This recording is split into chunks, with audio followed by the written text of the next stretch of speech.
Hi ಎಲ್ಲರಿಗೂ ನಮಸ್ಕಾರ, welcome to my mini vlog. ಜೈ ಶ್ರೀ ಕೃಷ್ಣ. ಏನು ಗೊತ್ತಾ, ವಿ ಆರ್ ಗೋಯಿಂಗ್ ಸಮ್ವೇರ್. ನಾನು ಎಲ್ಲಿಗೆ ಹೋಗ್ತಿದ್ದೀನಿ ಅಂತ ಹೇಳೋಕ್ಕೂ ಮುಂಚೆ ನಾನು ನಿಮಗೆ ಒಂದು ಬ್ಯೂಟಿಫುಲ್ ಕತೆ ಹೇಳ್ತೀನಿ. ಇದು ನನಗೆ ಬಂದಂಥ ಕನಸು. ಆ ಕನಸಲ್ಲಿ ಮೊದಲು ಗಣಪತಿ ಮೂರ್ತಿ ಇರುತ್ತೆ, ಕಲ್ಲಿನಲ್ಲಿ ಕೆತ್ತಿ. ಆ ಒಂದು ಮೂರ್ತಿಯ ದರ್ಶನ ಆಗುತ್ತೆ. ಆದ ನಂತರ ಅಲ್ಲೇ ಪಕ್ಕದಲ್ಲಿ ಇರುವಂಥ ಅವರ ಅಪ್ಪ ಆದಂಥ ಶಿವ ಕೂಡ ಲಿಂಗದ ರೀತಿಯಲ್ಲಿ ದರ್ಶನ ಕೊಡ್ತಾರೆ.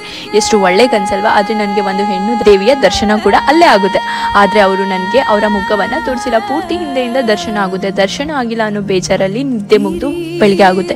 ತುಂಬ ಬೇಸರದಲ್ಲಿ ಈ ವಿಷಯನ ನಾನು ನನ್ನ ಹಸ್ಬೆಂಡ್ ಹತ್ರ ಹೇಳ್ತೀನಿ. ಅದಕ್ಕೆ ಅವರು ಹೇಳ್ತಾರೆ, ಅವರು ನನ್ನ ಮನೆ ದೇವರಾದಂಥ ದುರ್ಗಾದೇವಿ, ನಿನ್ನ ಮನೆ ದೇವರಾದಂಥ ಶಿವನ ಹೆಂಡತಿ ಪಾರ್ವತಿ. ಆಹಾ, ನೀವೇ ಯೋಚನೆ ಮಾಡಿ ನನ್ನ ಒಂದು ಫೀಲಿಂಗ್ ಏನಾಗಿರ್ಬೋದು ಅಂತ. ಮೊದಲಿಗೆ ನಿಮ್ಮೆಲ್ಲರಿಗೂ ನವರಾತ್ರಿಯ ಶುಭಾಶಯಗಳು. ಈ ದಿನ ನಾವು ಹೊರಟು ಬಂದ್ವಿ ನನ್ನ ಹಸ್ಬೆಂಡ್ ಮನೆಗೆ. ಆ ದೇವಿಯೇ ನಮ್ಮನ್ನ ಇಲ್ಲಿಗೆ ಕರೆಸ್ಕೊಂಡಿದ್ದಾರೆ ಅನ್ನೋ ಫೀಲಲ್ಲಿ. It means I am going for Calcutta. ಇಲ್ಲಿನ ದುರ್ಗಾದೇವಿಯ ಪೂಜೆ ತುಂಬ ವೈಭವವಾಗಿರುತ್ತೆ. ಅಲ್ಲದೆ ಮದುವೆ ಆದ ನಂತರ ಮೊದಲ ಬಾರಿಗೆ ನನ್ನ ಅತ್ತೆ ಮನೆಗೆ ಹೋಗ್ತಾ ಇದ್ದೀನಿ.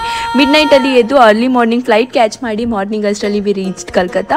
ಹೋಲ್ ಡೇ ನನ್ನ ಹಸ್ಬೆಂಡ್ನ ಮೆಮೊರಿ ಮೆಲ್ಕು ಹಾಕೋಕೆ ಪೂರ್ತಿ ದಿನ ಆದಷ್ಟು ಕಲ್ಕತ್ತಾ ಎಕ್ಸ್ಪ್ಲೋರ್ ಮಾಡಿ ಇಲ್ಲಿಂದ 350 ಕಿಲೋಮೀಟರ್ ವಂದೇ ಭಾರತ್ ಟ್ರೈನಲ್ಲಿ 2 ಗಂಟೆಗಳಲ್ಲಿ ರೀಚ್ ಆದ್ವಿ ನನ್ನ ಅತ್ತೆ ಮನೆ. ನನ್ನ ಅತ್ತೆ ಮಾವನ ಜೊತೆ ನನ್ನ ಬಾಂಡ್ ಹೇಗಿದೆ, ಇನ್ನೆಲ್ಲ ಉಳಿದ ದಿನಗಳು ಇಲ್ಲಿ ಹೇಗೆ ಹೋಗುತ್ತೆ ನನಗೂ ಗೊತ್ತಿಲ್ಲ. ಸಿಗೋಣ ಇನ್ನೊಂದು ಇಂಟ್ರೆಸ್ಟಿಂಗ್ ವಿಡಿಯೋ ಜೊತೆ. ಟಿಲ್ ದೆನ್ ಟೇಕ್ ಕೇರ್, ಬಾಯ್.